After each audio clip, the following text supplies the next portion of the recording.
अशोक चव्हाणांचे मेहुणे भास्करराव खतगावकर पुन्हा एकदा काँग्रेसमध्ये जाणार आहेत। घरवापसीच्या तयारीत आहेत। येत्या 15 सप्टेंबरला खतगावकर काँग्रेसमध्ये प्रवेश करण्याची शक्यता आहे। खतगावकरांसोबत 2 माजी आमदार आणि त्यांची सुनबाई मीनल खतगावकर देखील काँग्रेसमध्ये जाण्याची शक्यता आहे।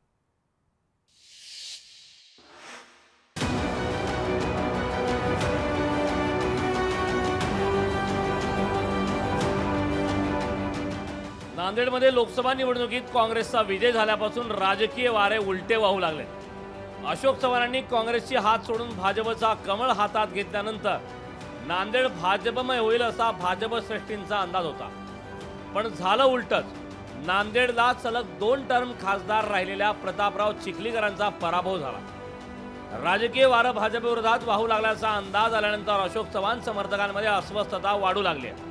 अशोक चव्हाणांचे मेहुणे भास्करराव खतगावकर पुन्हा काँग्रेसमध्ये घरवापसीच्या तयारीत आहेत। येत्या सप्टेंबरला त्यांच्या काँग्रेस प्रवेशाचा मुहूर्त असल्याचं सांगण्यात येते।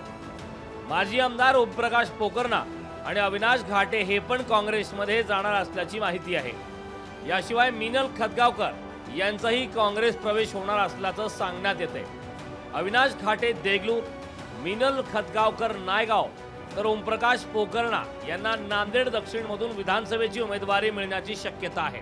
काँग्रेससाठी हे मोठं आशादायी चित्र आहे। खतगावकर साहेब हे खासदार राहिलेले आहेत, माजी मंत्री राहिलेले आहेत, अनुभवी आहेत, काँग्रेस पक्षातील कामाचा त्यांना अनुभव आहे।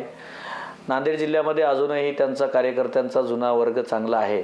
तर निश्चित पद्धतीनं येणाऱ्या विधानसभेमध्ये आणि जी पोटनिवडणूक होऊ घातलेली आहे लोकसभेची, त्यामध्ये काँग्रेस पक्षाला त्याचा फायदाच होईल असं मला वाटतं। खतगावकर आणि अशोक चव्हाण यांचं पटत नव्हतं, शिवाय उमेदवारीही मिळणं कठीण झाल्यानं भास्करराव आणि समर्थकांनी भाजपची वाट धरली असावी असं शिवसेनेला वाटतं। अशोक चव्हाणचं त्यांचं जमत नव्हतं। अशोक चव्हाण आता भाजपमध्ये गेल्यामुळं कदाचित त्यांचा तो तिकडे प्रवेश असावा, परंतु तरी त्या तिथलच्या राजकारणामध्ये भविष्यामध्ये काय घडामोडी होतील हे सांगणं आजच्या घडीला तरी कठीण आहे। अशोक चव्हाण भाजपमध्ये गेले आणि तिथं त्यांची उपेक्षा सुरू झाली। त्यातच विधानसभेला सत्ता बदल होण्याची शक्यता निर्माण झाल्यानं त्यांचे अनेक समर्थक त्यांची साथ सोडून निघाले। त्यामुळे भाजपमध्ये अशोकाला बहर येणारच नाही अशी चर्चा नांदेडमध्ये सुरू झाली।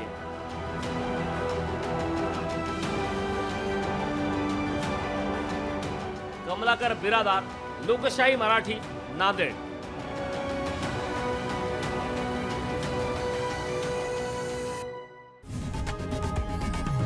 लोकशाही मराठी ऐका, पहा, जागरूक रहा।